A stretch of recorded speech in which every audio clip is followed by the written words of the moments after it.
Hi, Bob Earll. I am a drug addict and an alcoholic. That I've probably already offended somebody.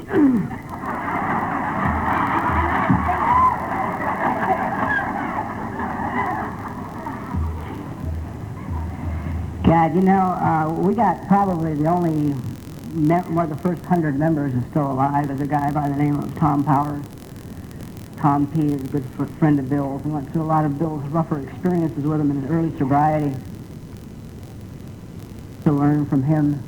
He just started AAA, All Addictions Anonymous.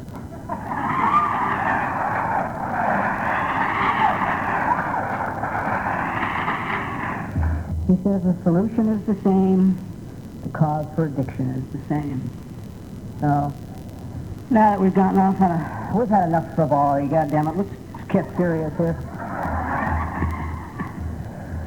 I've had a lousy couple of months, so I will talk about those first and clean them up and get them out of the way. Otherwise, I'll be up here trying to pretend everything's okay. And, boy, I'm so goddamn tired of that. It's been a couple of lousy months in the sense I have a stepfather who had a real bad episode with his Parkinson's and had to go in a hospital, in a convalescent hospital. Then I had to put my mother in a board and care home 5 days before Christmas. And on New Year's Day, she had a stroke. And now she's a vegetable laying in a convalescent hospital being fed through a tube. Then 3 weeks ago, my stepdaughter, by my previous marriage, 20 years old, was found dead in an alley in Toronto from an overdose. She suffered a lot of years. It's one of those kind of deaths, it's a double-edged sword, you know. She suffered so much pain for so many years. She was really a child of pain. And her pain is over yet. It doesn't stop for me. The terrible sadness. And the anger. The children have to die. And then 2 weeks ago, my wife's father died. They were good buddies and friends. I've been in California for about a month now. So that's what's going on with me. So I guess the first piece of bullshit they gave me in AA was that everything would be okay.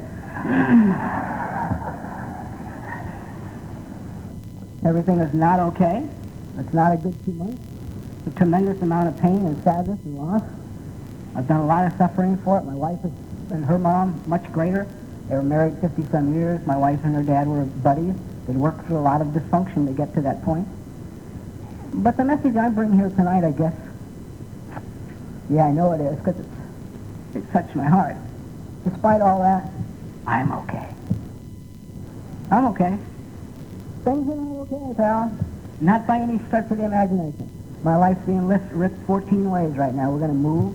I love New Mexico, but my wife wants to spend her mother's last few years with her, and we want our baby to have a grandmother. Our baby's a year and 2 weeks old. So it's, you know, I walked out of New Mexico a month ago, haven't been back, and may get back in time to pack for the movers and say goodbye to everything. So that's the change, and that's what's happening in my life, and that's what's going on. But that I'm okay. That's good enough for me. I'm okay. I have not always been okay. I was not okay. I was okay once. I love what Leo said last night about, you know, we're special. For me and a lot of others, that sense of being special, being valuable gets lost really early. I mean, once upon a time, I was a little critter with blonde curly hair and big blue eyes, and just wonderful, filled with wonder and awe. You know, there's a couple of babies here tonight. Boy, just take a minute to look at them and see what you once were honest to God like. I mean, that's how it all started out. I wasn't angry, but I was capable of it. I mean, it was a gift. That emotion is a gift. That feeling is a gift from my God. I wasn't sad, but I was capable of sadness. I wasn't happy, but I was capable of happiness and laughter. And, I mean, really laugh. But by the time I was 5 years of age, all that was gone. All that was gone. I was no longer capable of that wild, uncontrolled laughter that little critters have. I was no longer capable of anger. It was all stuffed. I was no longer capable of sadness, man, or tears, or crying. It was all gone for me.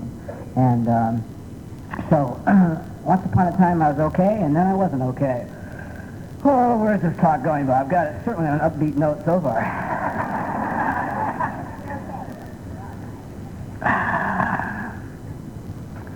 Sandy was saying, that being drunk was not her image of a preschool teacher. And she said, I thought, 99% of things in life were not what my image of them was. I mean, if I'm learning anything today, my belief system is so screwed up that my real concepts about most things are just really bad.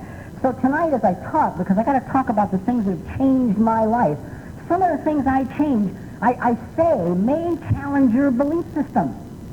And you may find that extremely upsetting. I feel better now.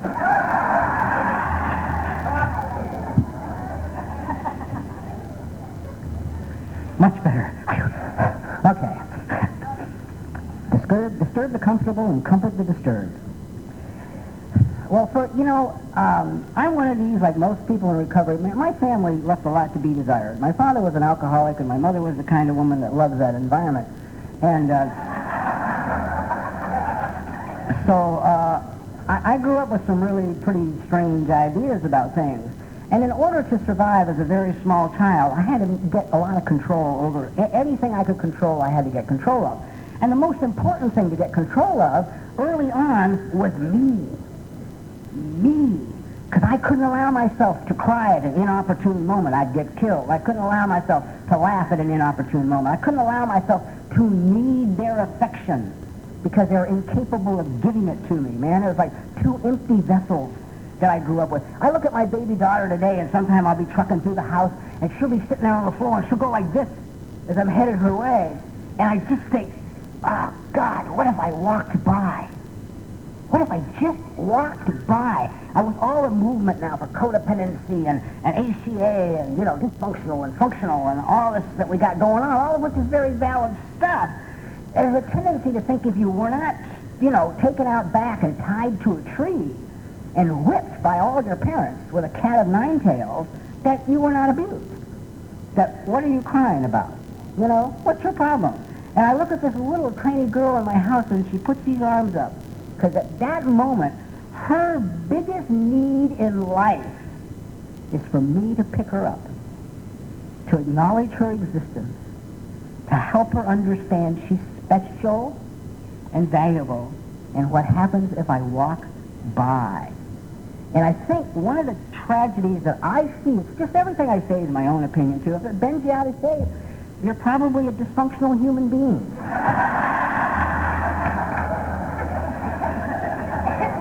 Because functional people understand my opinion's got nothing to do with you, and because my opinion differs from you, neither one of us has to be wrong. Do you understand? That's all. But in my opinion, there's like a myth that floats around recovery and society, okay? I mean, we're not in some safe cocoon here, boy. All the stuff that's dysfunctional out there in that society gets right in here, let me assure you, all right? And one of it is in recovery, that being recovered means not needy. Whoa. How are you, Bob? I'm fine, goddammit. Thank you very much. Bob, your foot's on fire. No big deal. I'll get to it when I have a minute. What can I do for you first?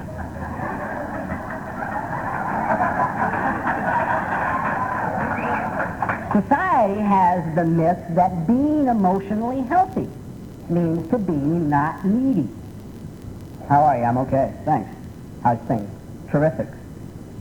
And reality is, or the truth is, emotional health is to know what your needs are and to be able to go about getting them met. Know what your needs are and be able to go about getting them met. Man, by the time I was 5, my needs were gone, baby. They were buried because they weren't getting met. The pain was too great, so I learned how to stop that one. Don't be needy. If I don't need you, if I don't need anything from you, then you can't hurt me.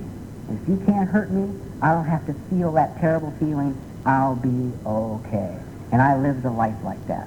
Not needing you, not wanting anything from you, and just looking okay. How are you, Bob? I'm good, man. Things are all right. I heard you just got out, after some serious time. I'm all right.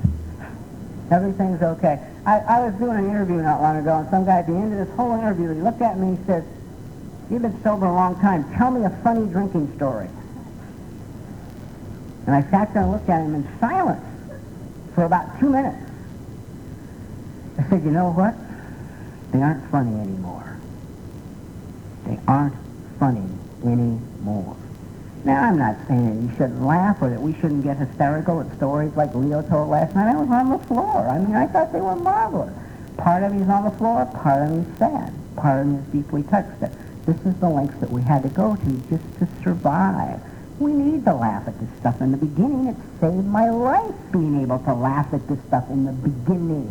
But it's like, I keep getting this sense that's like, you know, because, see, one of the things that happened to me by growing up in this screwed-up household was I got to the place where anything familiar, I identified it as safe.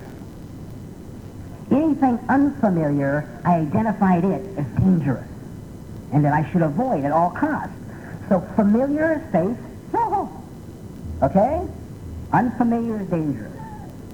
I'm a man with an emotionally unavailable mother. Would you care to have a rogues gallery of the women I picked throughout my whole life? I don't even want to think about it. Now, so what that creates in me is a need to recreate safety whenever I can. Now, to recreate safety, I have to recreate what's familiar. So, I come into 12-step recovery into Alcoholics Anonymous, and it's unfamiliar. Seriously unfamiliar. Okay? A few people mentally deranged enough that I could have a conversation. Most of them I couldn't talk to, okay? But it's unfamiliar, so I do the best I can. So I know the first thing I need to do is do exactly what I did in my family, and that's create some semblance of control and get comfortable by making it familiar as quickly as I could. So what happened is, one day I had a good day in sobriety, and then I spent years, what? Trying to recreate that day. You know, it's not, forget moving on, forget changing, forget trying new things, being open-minded. See, I couldn't do none of that stuff. I had some friends who came to me when I first got on the program who had gotten off heroin through Teen Challenge, which is a fundamentalist Christian program, just, you know, right to the wall. We're talking on the floor, rolling, babbling in tongues, yay kind of behavior, right? And these guys, man, I'd run the streets with these guys. They were crime partners. I knew them really well. They said, "You got to come down and see what we've discovered here. This is really incredible." I walked in. I'd been on a run for 4.5 months, and I didn't have 1 minute withdrawal. Oh. But I am so screwed up, I can't let that work. Because if that works for you, in my mind, it means mine doesn't work. It means mine is less than. The minute your thing is okay, somehow it diminishes mine. So I got to stay away from yours. I got to avoid yours. I can't go look at it, and I can't go see what it is. So in recovery, what happened to me is I found this safe place. I keep recreating this safe place, and I'm living a lie. Why am I living a lie? Because on the outside, I'm saying to everybody, "I'm fine, thank you very much." And on the inside, I am sad. I am so sad, and I am lost, really lost, and I'm real alone. Forget the fact I sponsor 50 guys. That doesn't change being alone. It just puts people in the room. But it does not stop, like Leo was talking last night about that horrible loneliness, that just terrible, terrible loneliness. I was so alone. And most of this is created by the fact that down deep inside, I'm ashamed of me. I'm really ashamed of me. And I don't even know, at the time I was going through this, I just knew something was wrong with me. And that whatever happened, I wasn't enough.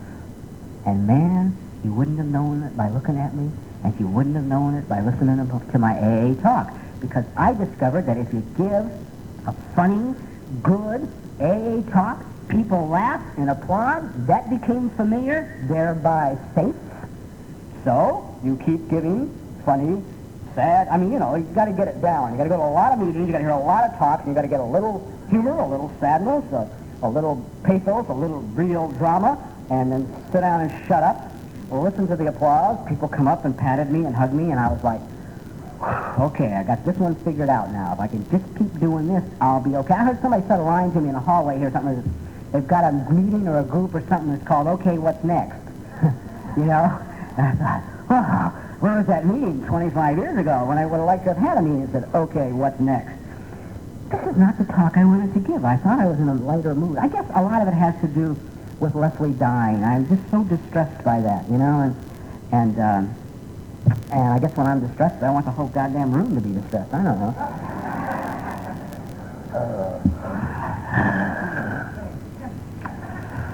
Go back to your room and go to bed, Bob. What happens is this. I mean, I've been at this stuff for 26 years now, more than 26, almost 27. God, I have been through so many changes. I have been through so much pain. I have changed so much. I mean, politically, I used to be to the right of Genghis Khan, for Christ's sakes, I mean, actually, I was a Democrat, so I started to make some money in the television business. Then I became a Republican real quick. And when it came to war, I thought it was terrific, And when Vietnam was going on, I thought, Jesus, why don't we just drop a knife, a neutron bomb on Hanoi or something, and kill the people, save the buildings, and we'll put new people in them. I mean, that's kind of how I felt, and this is what I believe. And yet, I was sitting a couple of nights ago, and I was watching television, and there's a thing on down in some TV station down in San Luis Obispo, got together with some organization in Seattle called Earth Stewards, and they have arranged for a plane load of Vietnam veterans to go to the Soviet Union and go to the hospitals and sit down and meet and talk with and share with the Russian veterans from Afghanistan who are being treated just as badly as ours were being treated when they came home from Vietnam.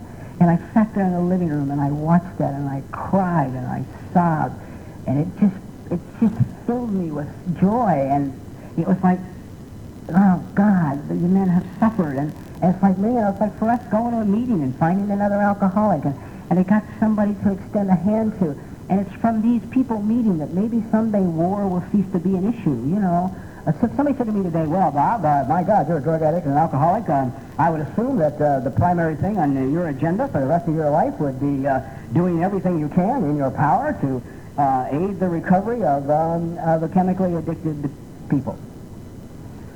No, not really. My wife and I were talking about this the other morning in bed, and that came up, what's important to you? And I said, the most important thing to me in my life today is that I can do anything to contribute to making the world safe for children. If I can just make the world safe for children.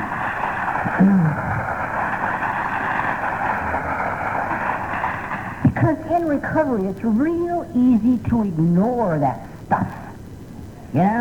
I mean, my first 32 inventories began at 15 years of age, because I couldn't remember anything else. And neither did anybody I was reading the inventories to remember anything else, or somebody would have said, what happened before 15?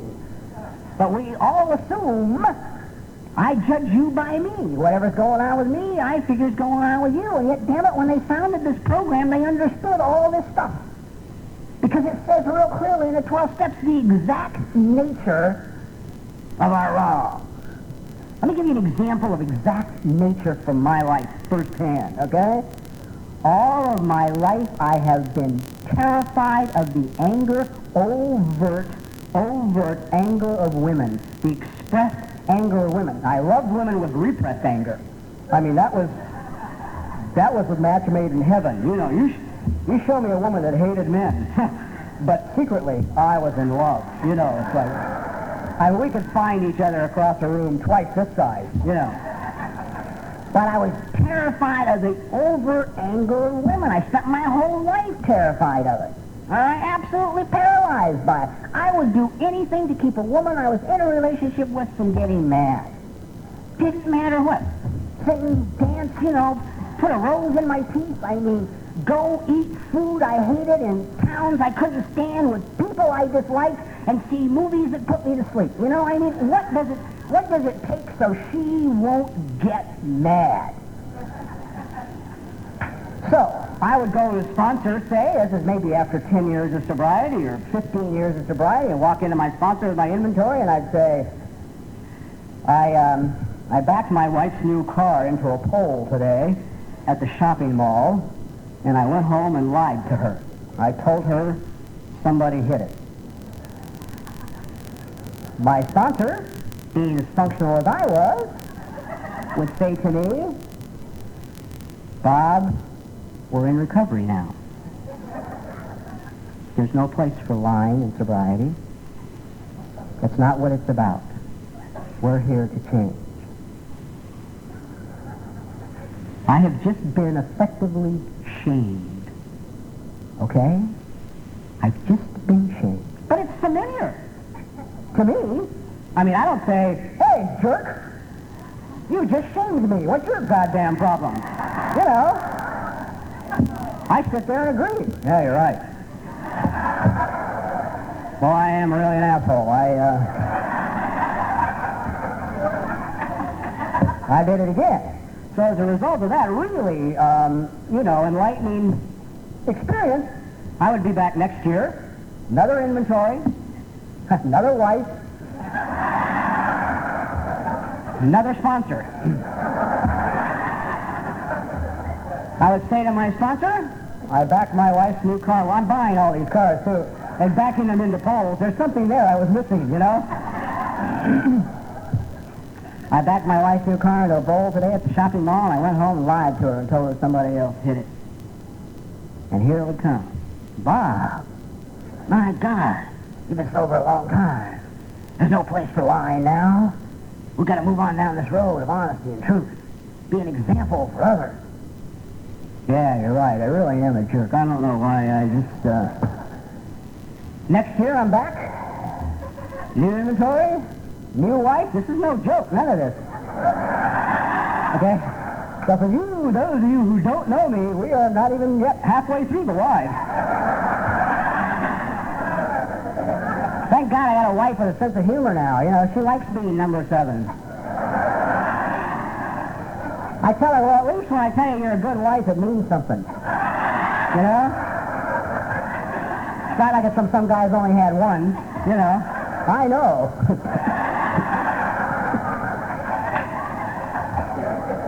So I'd be back, one more inventory, one more dented car, one more wife, one more new sponsor. I dented back the car in a pole, I dented it, and yeah.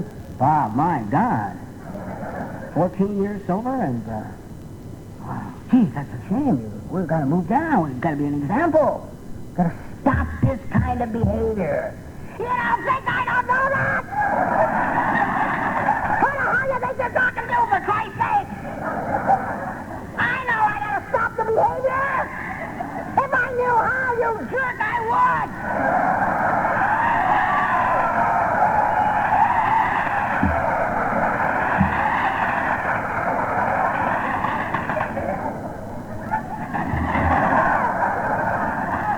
He's feeling better.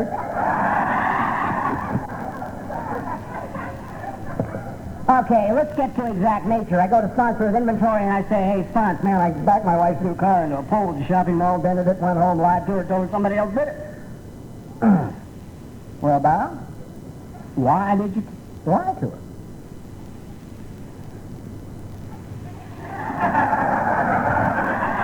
I don't know, I just did, okay?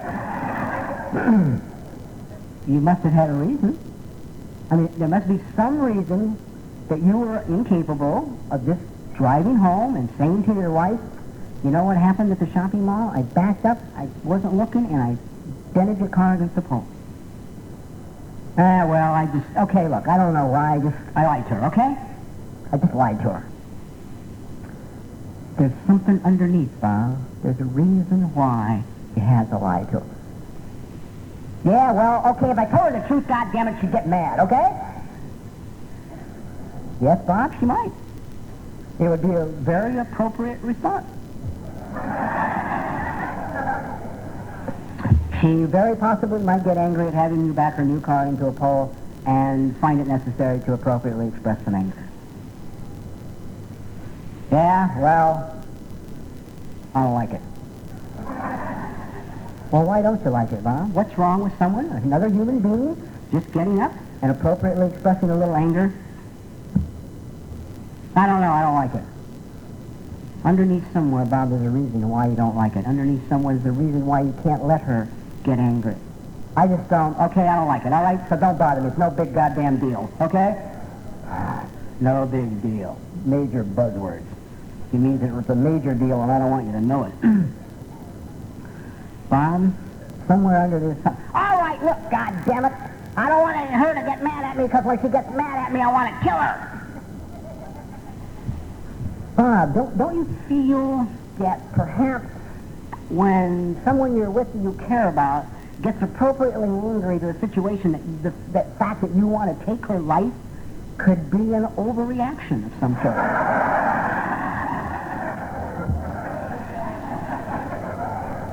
I don't know if it's an overreaction or not, all right? All right, when she gets mad, I want to kill her, okay? I just goddamn want to kill her and I don't want her mad, all right? You understand? Bob, there's a reason. Why? I mean, I'm going to shorten this because this could go on for a while. This process could take a day, a week, it could take a year. It's going to say to me, Bob, there's a reason. There's something under there. Well, goddammit, when she gets mad, I get afraid. Why, Bob? Pain in the neck, wouldn't it be? Somebody? Oh. I went through this for 8 years in therapy. Well, how does that make you feel?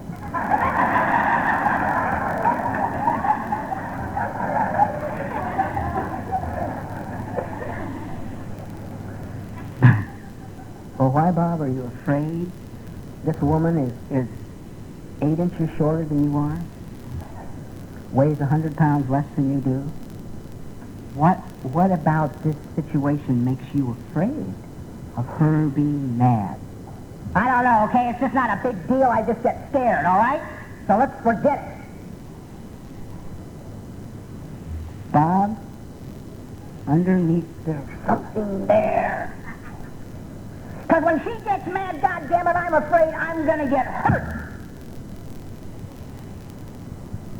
And then we're going to go try and find out why am I afraid I'm going to get hurt when a woman gets angry. And if we dig deep enough and we dig long enough, what we're going to find out is in my case, the truth. I was beaten senseless from as early as I can remember till about 5.5 years of age by my mother. The non-alcoholic was the child abuser, and that's not uncommon, and it's not uncommon for us to block it out because we desperately need, in the chaos, a great word that Leo used last night, for some sense of stability. We look to the non-drinking parent to be stable, and when they become the abuser, we just repress it so deep you can't bring it up. And so what we find out, my mommy beat me so bad, so severely, I missed so much school my first year, they wouldn't even give me a grade. That's why I'm afraid of the anger of women. That's why I lied about the car. That, my friends, is the exact nature of the wrong.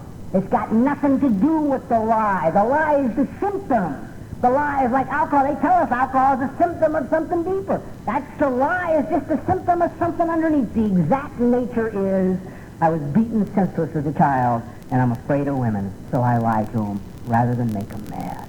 Do you know how much that can contribute to being free? Do you know how much that contributed to setting me free from always having to say yes, from always having to be polite, from always having to go where you wanted to go, give you credit cards to shop with, buy you cars that I could dent? You know, my God, suddenly it was okay for you to express yourself.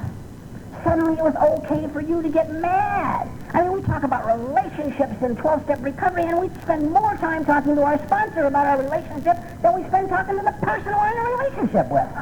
You know?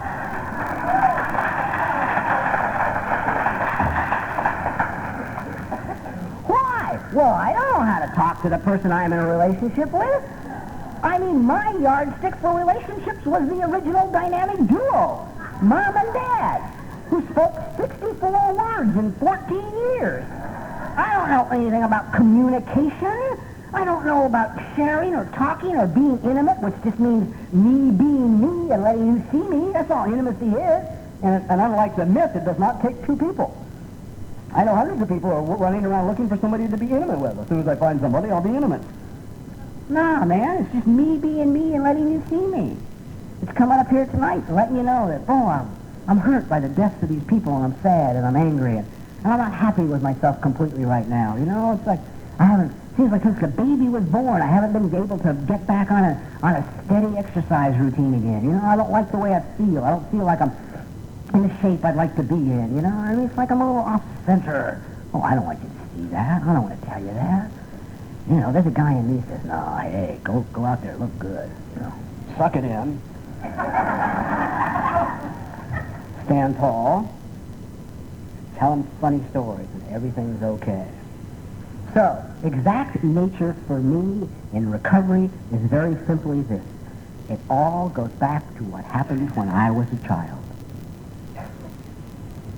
You know? And the amazing thing is that all of our learned professionals, like I was not a very friendly person when I was a teenager, and I was in a lot of trouble, and I hurt a lot of people. And nobody ever stopped to ask me, why is he so mad? Why is he so mad? Why is this boy? Why is he so mad? Okay, so that's the exact nature. See, I see recovery based on my experience as nothing but continuing change. Now, that presents a real problem. If I consider what's familiar safe and what's unfamiliar dangerous, I would rather stay here. I would rather not move. I would rather not change my ideas. I would rather not change my belief system. I would rather not listen to new information. It says in the big book of Alcoholics Anonymous, God will constantly disclose more to you and to me.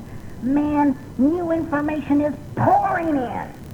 Stuff from everywhere. They're starting to do, the results of hundreds of experiments with nutrition and recovery for chemically dependent people. And they're saying those that clean up their eating, man, do 80% better than those that don't, you know. But we sit around, it's like, because I sat around any new information and I went like this. The people I take issue with are the people that will stand up here at these podiums and say, this way is the only way. What is contained within these pages is all you need.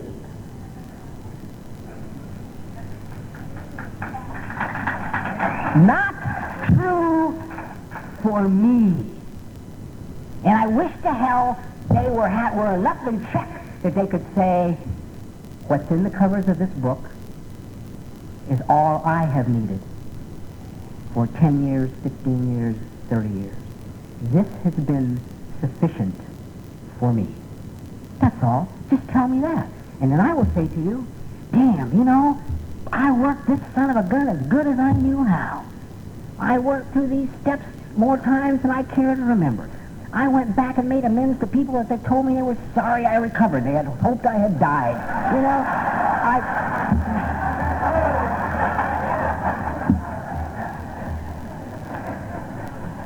I wrote inventories, I've sponsored babies, I've made 12-step calls, I've been in the carried panels in dozens and dozens of institutions and drove thousands of miles a year carrying the message.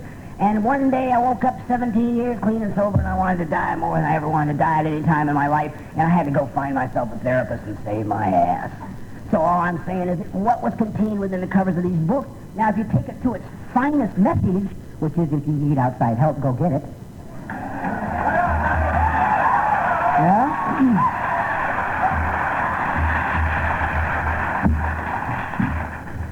But one thing about me, when I was most afraid, is when I would become most rigid.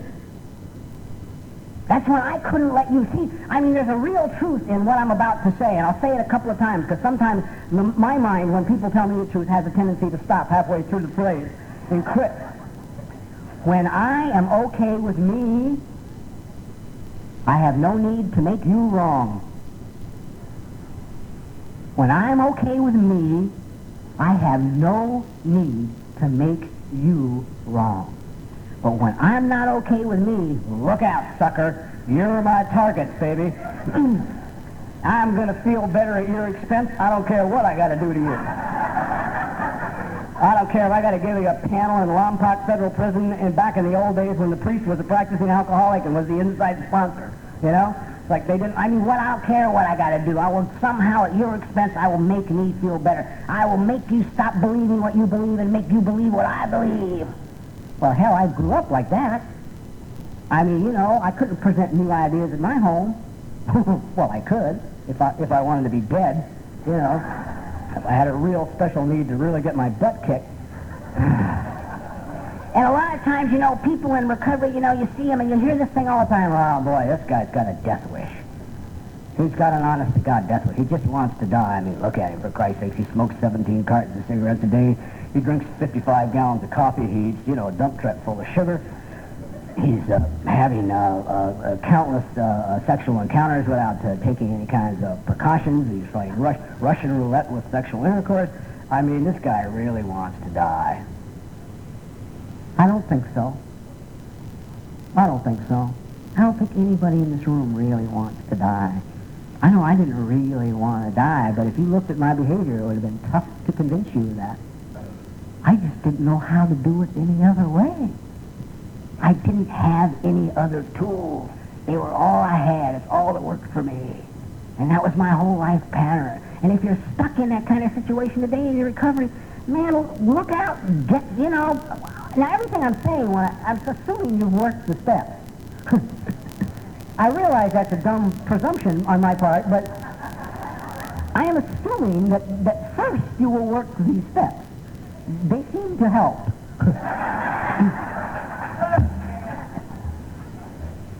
Then, no.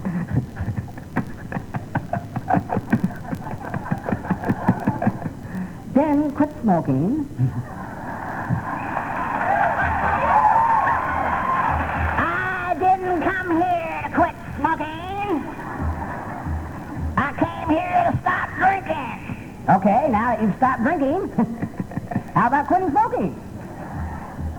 I don't mean to make fun of you, you know, I mean, it's like, but I got to tell you, I want you to think about this for a minute, if you will, just for a second with me. People raised in a dysfunctional environment, the thing they fear more than anything else in the world is being out of control. Okay? Now, please understand there's a lot of deception in this, because somebody can be ranting and raving and screaming and throwing things on the floor and charging across the room and running their head into the wall, appearing to be completely out of control, but let me assure you, they are in control of everything they're doing, and they know exactly what they're doing. So I don't want you to judge by somebody else's outside behavior. I just want you to judge by your inside behavior. And now my biggest fear is being out of control. My biggest fear is being hurled into a room full of people in a town I don't know, with people I don't know, doing something I don't know how to do, and I'm expected to ask, how do you do that? And the first thing you will hear people say when they eliminate cigarettes in their recovery, out of control. Out of control. I've heard people in recovery tell other people in recovery to smoke. I think you should just go back to smoking.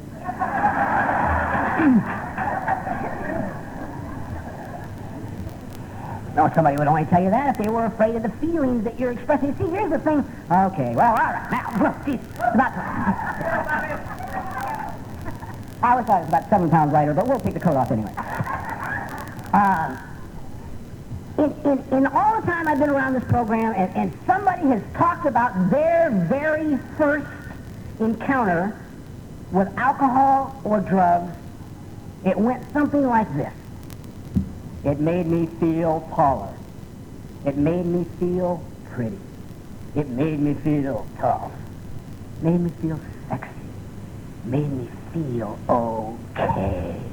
I've never heard anybody talk about, now I'm not sure somebody has, because there's exceptions to everything, but I've never heard anybody talk about their first encounter with the chemicals that they didn't say somehow these chemicals altered their feelings.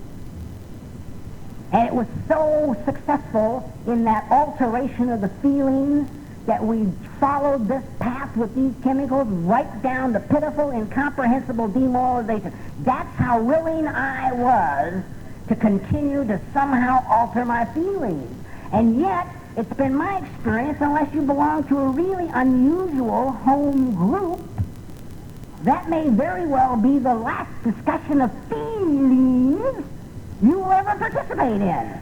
Other than, how are you, Bob? I'm fine. I am a walking goddamn volcano of feelings.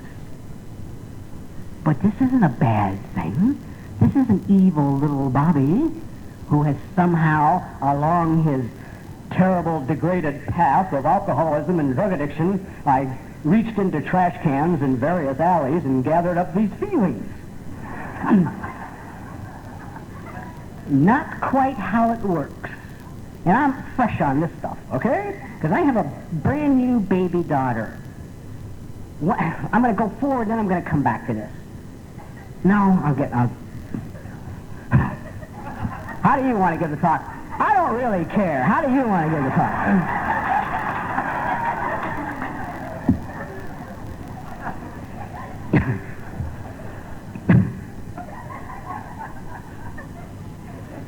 I arrived on this planet, delivered here by God, in his image, this beautiful child, with a full load of feelings.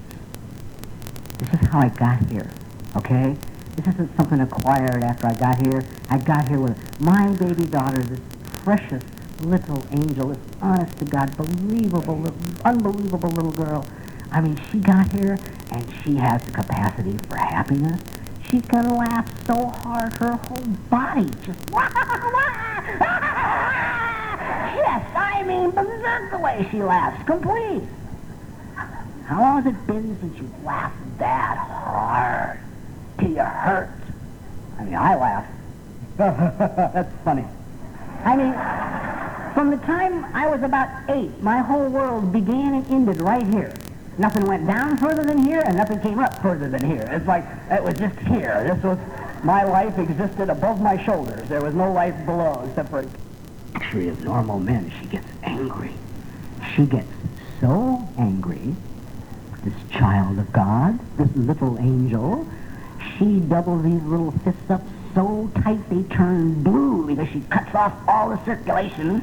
She furrows her brow, and she screams so loud the chandelier shakes, right? She furrows her brow so hard, this little spot right here gets white, because her whole face is red, but she's also cut the blood off here, too, right? This is how God presented to earth this child. See, as I stand here right now tonight, I am absolutely, totally, thoroughly convinced the very first thing God wants me to be is a human being. If God had not wanted me to be a human being, which means all of the feelings, God would not have made me a human being. If God had wanted me to be a puffy little spirit floating around the planet, he would have made me a puffy little spirit floating around the planet. But he stuck me here. Okay? I'm not like that for a long time. I do anything I can to not be here, this moment, right now. So my God delivered this little child down here on earth with all of these feelings. I was talking with a friend of mine not long ago who's been sober a long time. And we kind of had a lot of mutual respect for each other, and he's gone his way, and I've gone my way. And he's always respected me and all the work I've done in ACA and with the adult child issues and everything else, and I've respected what he's done in his work with juveniles and kids, and we love each other deeply. But I used to think, every now and then I used to say, don't you want to look at this stuff, I come from a good family, man. I come from a good family, man. I come from a good Southern Baptist family. Fine daddy, good mommy. The party line. Now there's a little flaw with this statement. He and two of his brothers have all committed murder. You hear this one? I'm from a fine family. Good mommy, good daddy. Forget the fact we're all killing people,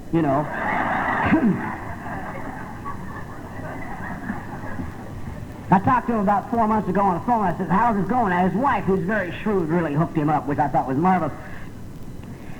she went to him and she said to him, look, why don't you come facilitate some of these.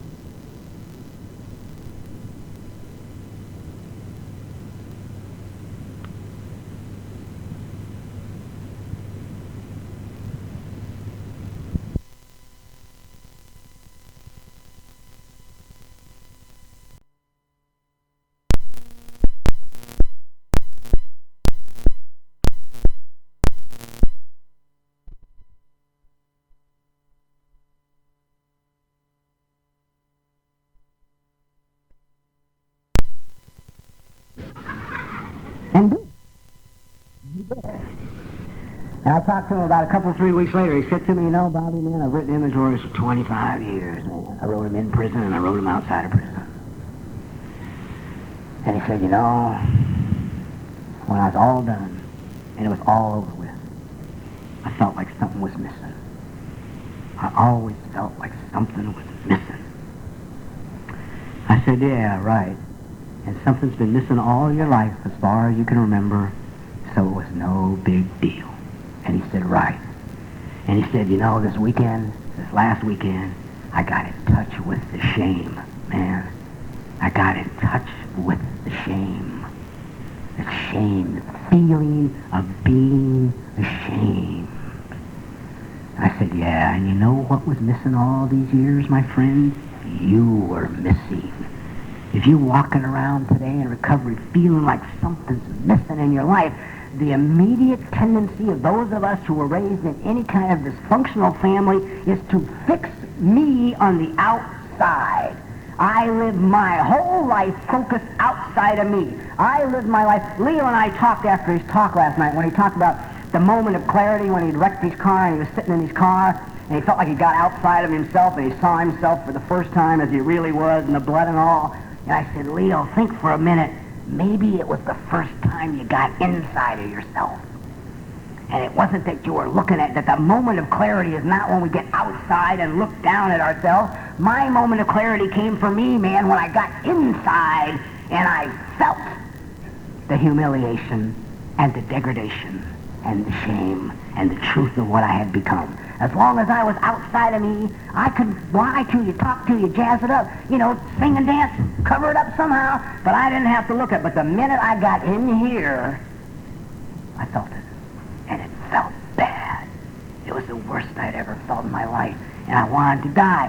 And thank God I came here and AA was here. So don't get thinking I'm not grateful to my second family. I mean, whoa, so grateful, okay?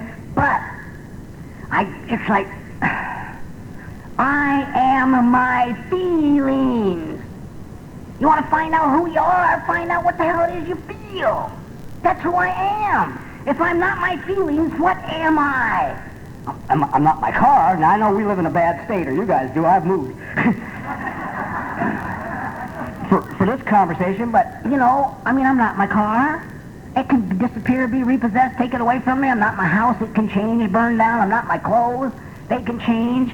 I'm not my job, man. It can change. I'm not my partner. You know, they can die. They can leave me. They can change.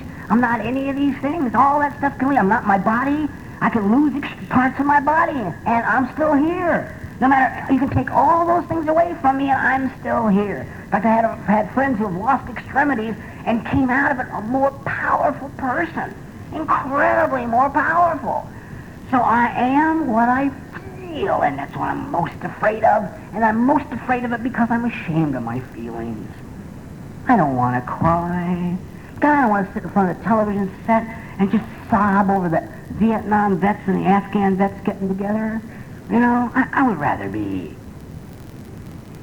controlled. Cool. Look good. How are you, Bob? I'm fine, thank you very much. How do you feel inside, Bob? I don't know, it's not important.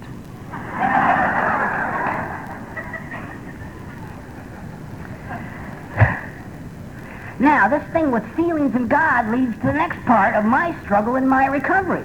People kept saying to me, Bob, turn it over. To who? To God. Who's God? God is your Father, and He loves you. Give me a break. Well, my father was a chronic alcoholic. My father was a mess. My father was absolutely, completely, totally incapable of giving any kind of love. My father was a cold fish. When he wasn't drunk, he was just like a granite, statue of granite. He had nothing to say, not to touch me, nothing to give. Man, all the love I ever got in my whole life was conditional. If I behaved right, I got loved right. And if I behaved wrong, the love was removed. So you say to me, turn it over to a higher power that's my Father that loves me. Do you know where the first problem begins? I have no concept of unconditional love. I, honest to God, do not know what it is. I mean, I just don't know. So I agree with you, absolutely. I'll turn it over to God. He's my Father. He loves me. Right. Down I go, down the recovery path. And what I'm not saying to you is, I'm doing penance, man. I don't believe this God loves me. I believe I got to behave a certain way, act a certain way, dress a certain way. And when I make a mistake, God doesn't love me. I don't understand about unconditional love. I've been doing a lot of study over the last few years about functional and dysfunctional families. And they do exist, functional families. About 20% maybe of the families in this country, but that's okay. But I never knew any of them because they don't hang out with us. We scare them to death. And they bore us to tears. And they're also embarrassing to be with. They are the most embarrassing people in the goddamn world to be with. Because they think they're okay. These poor bastards think they're all right as is. I don't know where the hell they got that idea. They don't think they have to do anything to be okay. That they could just walk in a room with no clothes on, sit down, and they're okay. It doesn't matter. My very first experience ever in my whole life with eating sushi was with a functional human being. So, we go to the sushi bar, okay? We walk in. Naturally, we picked a very in sushi bar on the Sunset Strip, okay? Now, I'm not saying nothing to nobody, okay? But I've learned to live my whole life by observation. I watch you to figure out how I'm supposed to do it, okay? So, doesn't matter, they just released you from the state nut house. If you're dressed nice, I have so little self-esteem, I figure you're right. Okay? And I'll do it your way. I walk in the sushi bar, my hands are sweating, I'm nervous, my stomach is upset, because I don't know anything about where I'm going. I've never done it before. I've never been in here before. I don't know what they say. I don't know what they do. I don't know what they order. I don't know how to eat. I don't know how they dress. I don't know what's going to go on. And I know one thing, I can never ask anybody ever how you do anything, because I think I'm supposed to know. I don't have time to get into where that begins as a little child, okay? So Jim and I walk in the sushi bar. We walk in the door. We stand there, and the sushi bar was laid out like in like a like this, like a U shape, like this. Okay? And so we're standing over here from the sushi bar, and there's tables out here, and a maitre d' or hostess stand here. I take one, and there's no stools here, just decorations in the little glass case, and then all down this way is fish, and then all down this way is fish, okay? And stools, all along. I'm in the door 3 seconds, I take one look, I'm okay. I can relax now. It's all right. I know exactly where I'm going to sit. I'm going to sit down here on this corner. Because if I sit on this corner, I can watch the people in this direction, and I can watch the people in this direction, and they'll never know I don't know. I can listen to how they order it. I can see how they eat it. No one needs know. Thank God. Boy, it's okay. Unfortunately, standing next to me is Jim, who says, not in his softest voice, to the sushi chef, excuse me, this is my first time ever in a sushi bar, and I was wondering if you could help me.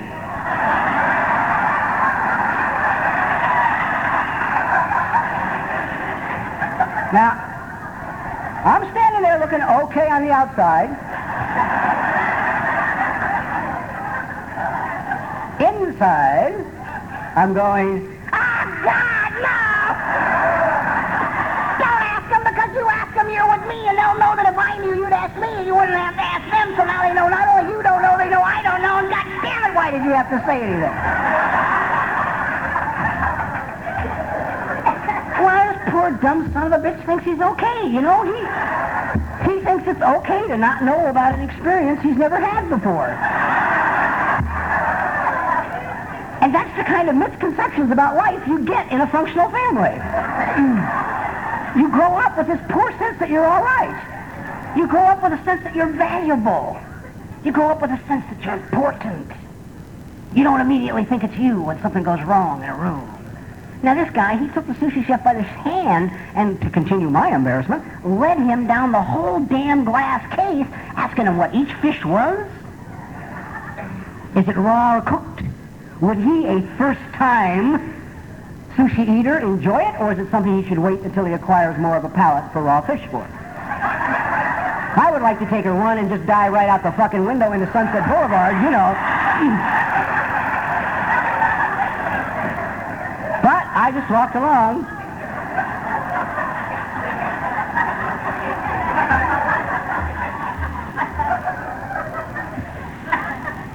But I learned a lot.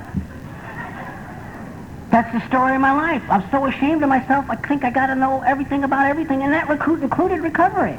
And I can't let you know. See, I'm extremely, people say, oh boy, he's out to destroy, the heretic, Bobby. I know people you can call, well-known people, and they even call asking for my phone number, they'll hang up on you, man, tell you I'm not even in the program anymore, It's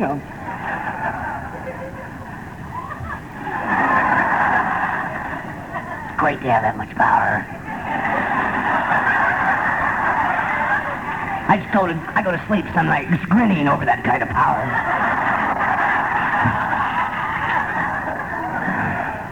And this poor sucker out here trying to find out who the hell I am, and everybody else is going crazy. I do find a lot of humor in that, I have to admit. The only guy I'm talking about is me. Man, I came in here, I was dying. I was a dysfunctional human being who was dying. The alcohol and drugs were killing me. I was living in the streets, sleeping in doorways. I weighed 135 goddamn pounds. My brains were fucking gone, man. I had none. I was talking to bricks in the sidewalk, for Christ's sakes. I was had too much sun, too many drugs, and too much alcohol, and I was gone. And I came in here, man, and people sat me down, and they gave me coffee, and they talked to me as is, man. And it was okay, there were some other nuts there, and it was all right. But I've been a troublemaker here for a long time because I kept talking about the stuff that was bothering me. After a while, every time I became suicidal, I'd finally speak up, Never thought of committing suicide before recovery. Never entered my mind. Got here, it became the only alternative every day to getting up. It's like, what are we going to do about today, Bob? I think we'll just blow our brains out. It would be a rather good start for the day. And I like to laugh and joke and kid about this stuff, and I had a good friend, man, I worked with him for a year, had about 10 years, and I kept trying to get him to get in. See, our denial is so heavy. We're so afraid when somebody challenges our belief system. And this poor guy's denial was so great, and I'd say to him, please sit down with me, man. I gave him books on this stuff, and books on codependency, and books on adult children, and tapes, and I said, just listen to a little of it. I'll tell you how much heavy his denial was. He waited a week to buy the shotgun until it was going to be on sale. Because he said to his friends he was only going to use it once. And he did. And he's dead. And he's dead. But these issues weren't important to him. This stuff is the stuff under the surface. So it's like I come in here, man, and these people nursed me out of my chemical addiction. And that's what was killing me at the time. Oh, thank God. I mean, that's the first miracle. The first miracle is that I don't do drugs and I don't drink alcohol. For almost 27 years. Okay?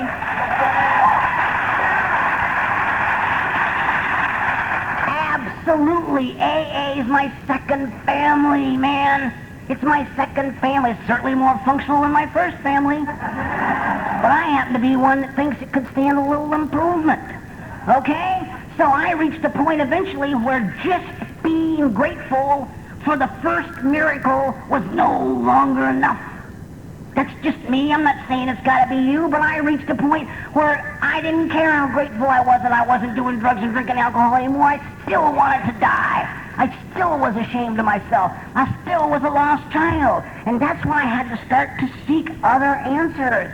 So, my attitude about AA is like this, man. This is my second family here. I don't hate AA. If I just happen to think it's big enough and strong enough to take a little goddamn criticism without falling apart. That's all.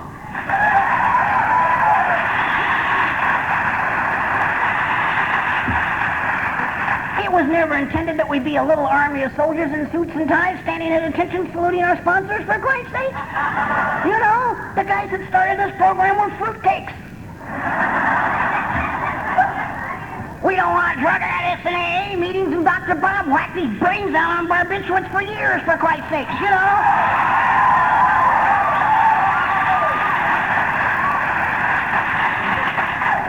Bill admittedly fought cigarette smoking his whole recovery. He wanted to quit more than anything else in the world, and he did. The last 2 years, it was too late. Emphysema still killed him. He suffered from manic depression for years and years and years, and finally somebody put him in touch with the fact that he was hyperthyroid, and they gave him a simple hormone. Something was physically wrong with him. We get in this trap, man, that if you're fucked up, it's because you're not working the program. Horse shit, let's wake up. There's new information out there. They gave him a little hormone, and he got better.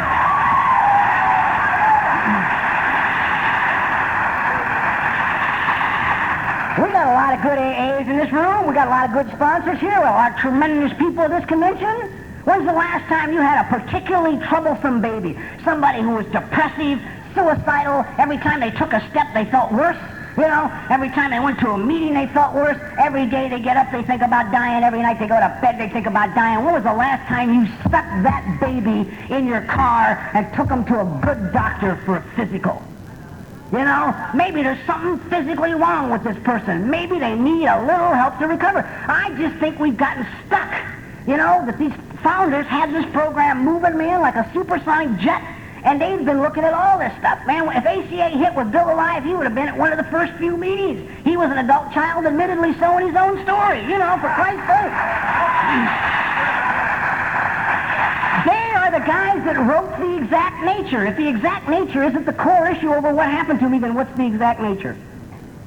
If it's not the core issue over what happened to me. I hear people, they come, they stand at a podium, and they say, I am an alcoholic because I drink too much. I have no argument with that. None. I don't live inside of them, I don't know them, and I don't want to argue. I honest to God believe them. I believe that's more than possible. You drink too much, you will become an alcoholic. It's not my case. I was already screwed up. When I took the first drink, it allowed me to survive. It allowed me to survive. It kept me alive until I could get here. And then this got me off of that survival tool and kept me off those chemicals and alcohol long enough for me to get rid of other survival tools. The need to pretend that I'm okay when I'm not. The need to pretend I'm strong when I'm weak. The need to pretend that I'm afraid when I'm brave. The need to pretend that I'm loving and kind when I'm really being angry and hateful. The need to pretend that I'm somebody other than who I am. And I had to get rid of those survival tools. I finally reached a point in recovery where surviving is no longer enough. It's not okay anymore. God damn it, I want to have a piece of life. I want to get happy. I have never been happy in my life. I haven't known happiness, this sense of real peace, of being okay and being filled with joy. It's never been mine. Lately, it started to be mine. The last couple of 3 years, I've started to be happy. I've started to believe I got a real chance here. I like this man. Man, I used to look in the mirror and say the most obscene, derogatory things to myself. You think you're high. I mean, people say, oh, God, we won't even begin to... People say, oh, my issue is controlling other people. Horse shit, your issue is controlling yourself, And people used to say, how many times have you been told, go home, look in the mirror and say, I love you? I used to say horrible things to myself. Horrible things. I used to say, you sick, insane son of a bitch. You're so crazy. I would be vile with me. Because it was familiar. And familiar to me is safe. I have changed so about a few months back, about 6 months ago or so, I was sitting at home. I got up in the morning, and I turned on the television, my drug of choice, and, you know, after the first quarter century of recovery, we now have, you know. And there was this little simple movie on HBO called Amazing Grace and Chuck. Some people have seen it. And my little daughter is there in the playpen, and I'm watching this movie. And this movie is just about that nuclear war is wrong. That's what it's about a kid who says it's wrong and makes a stand, and people come in and support him. Well, I'm sitting there watching this movie, and I'm sobbing and crying. I mean, just coming apart at this scene. My wife, God bless her, she comes in, you know, puts her hand on me, says, "You okay?" I said, "I'm fine, thank you very much," and she left, right? How do you expect to get any work done if you don't go into the office? You know, sitting here crying in front of the television set, for Christ's sakes, you know. I've had a few of those, you know, in my life. I picked them. From across a crowded room. Oh, she can give me the punishment I need.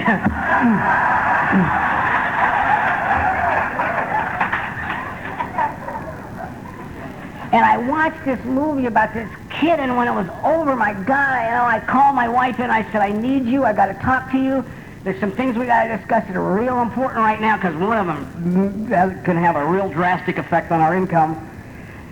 We get in bed in our little knees. We always try and sit like children when we have these talks when one of us is crying and sad or hurt or emotional. So we get our knees all up in our chest, and we get next to each other on the bed, and we hold each other. And I said, "Look, first of all, I know one thing, that I do not ever want my daughter, our daughter, to become a marshmallow because of nuclear weapons. I hate feeling like that, man. I mean, I'd rather not pay any attention to that shit. You know what I mean? I really would rather not. I don't want to have to do anything about that. I really don't. You know, I'd rather just be stupid, you know? But reality is I do not want this child cooked. I don't. And then I said to my wife, you know what? As a writer for television, man, I've got to finally, for one time in my life, accept responsibility for what the hell I put on paper. I can no longer sit down and kill some son of a bitch because they need to have a commercial break and sell fucking douche. You know, I mean, I can't. I've got to accept more responsibility for what comes out of me. Scary stuff, new territory, unfamiliar, frightening, overwhelming, tears me apart, rips my guts out. But when I'm all done crying and sobbing and holding her and telling her this stuff and threatening my income, I go in the bathroom and I look in the mirror and God damn, I like that man. You know, he's all right.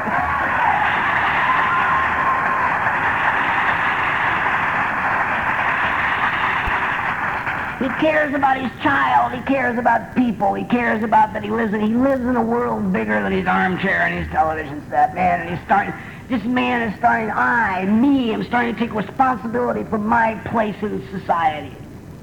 Okay? Now, I'm absolutely convinced beyond a shadow of any doubt inside of every one of us is this beautiful, incredible, awesome little child, man. These little girls and these little boys that went into hiding a long time ago, and drinking and drugs and food and gambling and sex and all the rest of it were just more tools that they had to use in order to survive. It's all they needed. And that my solution for me came through the process of meeting this child. My little boy who is inside of me, it's unacceptable to him that people don't have a place to live. He doesn't understand that. It's unacceptable to him that children are being beaten. It's unacceptable to him that women are being beaten and abused. It's unacceptable to him that people don't have food to eat. It's unacceptable to him that war is a very real threat to all of it. He can't understand any of that. And he's never trusted me because as a man, he wants me to stand up and be responsible and protect children. And I'm convinced, man, that the solution for my recovery has come through my taking the time to meet this child, introduce this man and this child. Now, we had an adolescent who was in the way for a few years. rock and rolling, you know, but he's okay. Well, he did as good as he could, you know. But he is now blended into the child, and I have melded this child and this man into one person. And when I walk around most of the time, today and not all the time, I wake up some days terrified. I got problems with the IRS. When I was in Hollywood, I picked the business manager that had the competency of a fucking gorilla, right? He wiped me out. I had to bankrupt personally my corporation. I left California when I moved to New Mexico 3 years ago. Penniless, man. He destroyed me. I picked him. I liked him. He was a nice guy. He treated me okay, you know. What the hell? All my money was going. It didn't matter, you know. As part of the responsibility I have to accept for what, you know, for my behavior patterns. I get so angry over that one sometimes I can't remember where I'm going. I don't know. Anyway, what am I trying to say? I'm trying to say what Father Leo said last night is so true. We are special.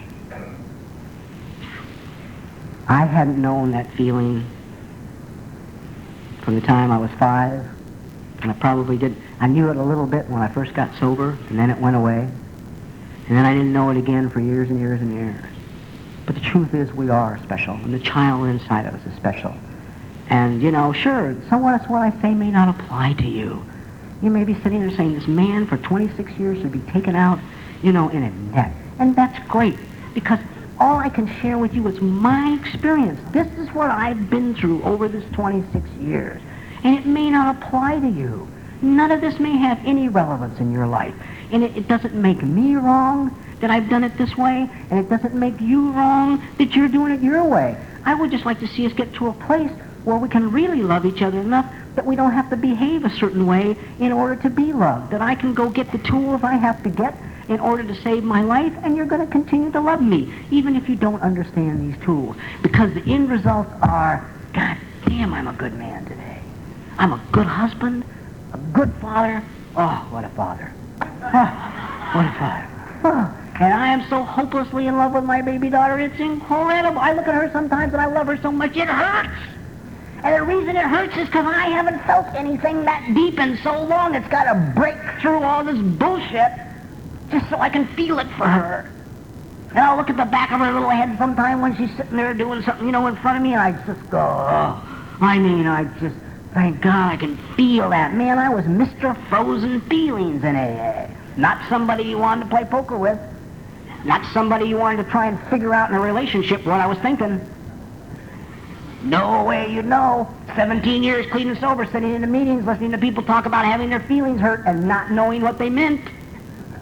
Not knowing what they meant. Frozen solid, my feelings. I'm okay. I don't need anything. I'm all right. No big deal. I've turned it over. Don't fuck with me. I was going through a business deal not long ago, and it wasn't going like I wanted it to go. They weren't calling me up when they were supposed to call me up. And then the final crushing thing was, they said to a good friend of mine they were afraid about something I was going to write, and it crushed me that they could even think about. So I'm not getting the phone calls I want to get. I need the money desperately. The balloon payment on the house depends upon it. The whole thing is falling apart, and now they've said something that means they hold me in a light that is disrespectful. And I'm crushed.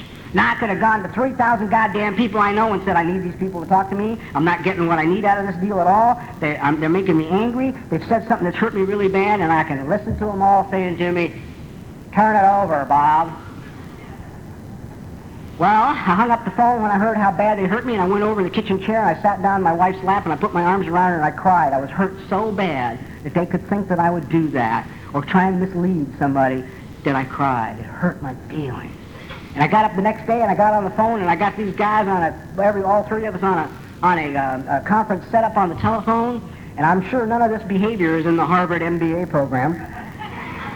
First, I told them how angry I was that they weren't returning their calls when they were supposed to. They weren't meeting the deadlines that they were supposed to meet, and therefore I reached a point where I didn't care if the deal went forward or not. It didn't matter to me, and I met that. And then I started to cry when I told them how bad I felt about what they said about me.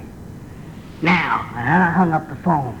Now I have expressed my feelings. I have been a human being, what God made me. I'm mad, man, because you didn't live up to what you said you're supposed to live up with. I'm angry. And I hurt, and I'm crying because I'm sad because you said things about me that were unkind. I've let me see me, the human being. I've let them see me, the human being. Then I turned it over.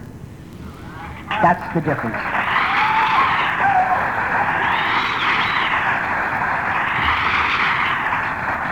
And needless to say, the deal worked out. So all I'm trying to say to you, man, is, what?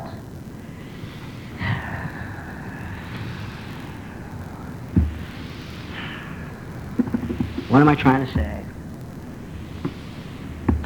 I'm trying to say that it's been a hell of an adventure for 26 years.